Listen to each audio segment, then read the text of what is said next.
Once upon a time, in the heart of southeastern Nigeria, in a land called Umuaka, the sun rose slowly over red earth and distant hills, bathing the thatched roofs of Umuaka village in golden light. The sound of roosters crowing was quickly joined by pounding mortars, crying babies, and gossiping women at the stream.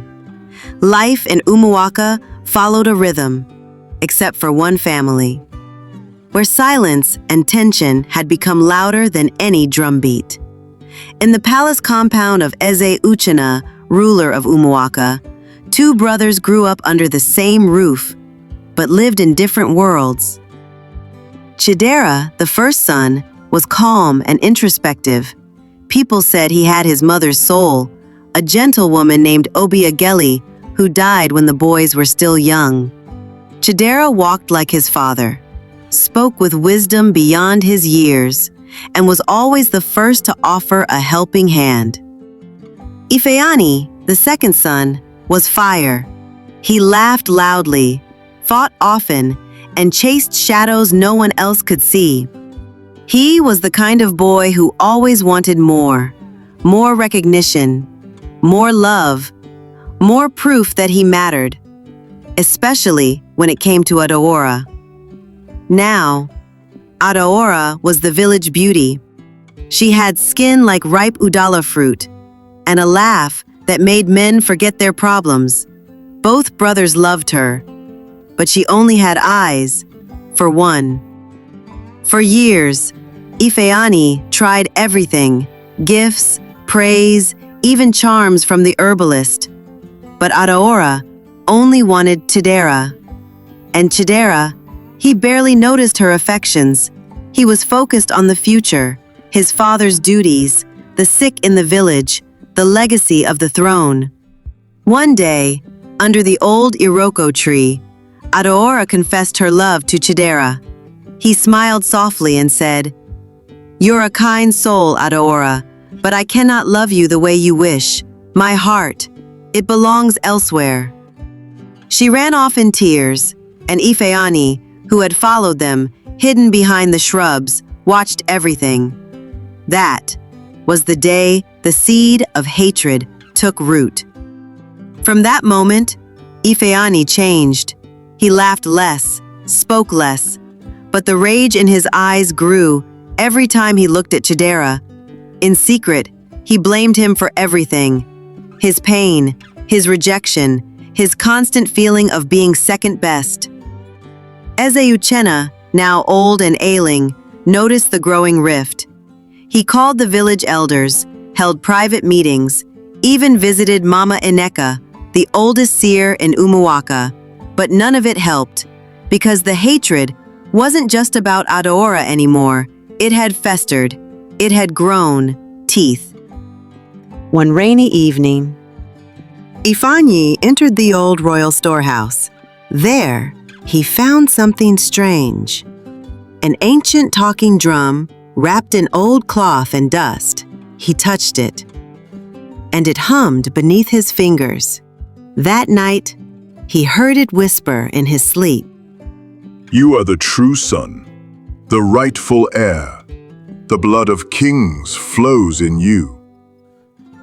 Night after night, the drum spoke, feeding his pride, feeding his anger. Then came the New Yam Festival. The palace was alive with colors, fresh palm fronds, dancers, the smell of roasted yam.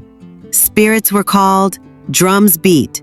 That day, Chidera was publicly named Okpala, the crown prince. Before the villagers could cheer, Ifeanyi stood up. He shouted, "Lies! You crown a fraud while the true son is cast aside." The skies darkened. Wind rose. A goat nearby screamed. Its eyes poured blood. Panic. The elders backed away. And from the crowd, Mama Neka stepped forward. Her eyes white with vision. "The land is angry," she said. "A woman's tears, buried years ago, now rise to choke us. One son belongs to the river, one to the mountain, but both are cursed by silence.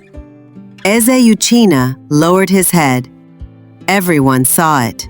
He was hiding something. That night, Ifeanyi broke into Elder Anayo's hut, the keeper of family secrets. In the back room, beneath an old calabash, he found a brittle letter written in his mother's hand. It read, "Ifeanyi is not Uchina's son. He is the son of Dike, the warrior, my first love, the man I lost before I was forced to marry the king. I never told the truth, but my heart always knew. Forgive me, my son." Ifeanyi dropped to his knees, the letter trembling in his hands. So that's why. He never looked at me the same. Why Chidera always came first. In a fit of rage, he returned to the palace and set fire to the royal hut. Flames danced high into the night. Villagers screamed.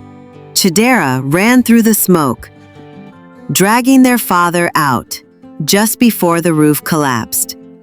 Ifeanyi vanished into the forest with the talking drum. Days passed. Mama Neka called for a final cleansing. The villagers gathered at the sacred grove.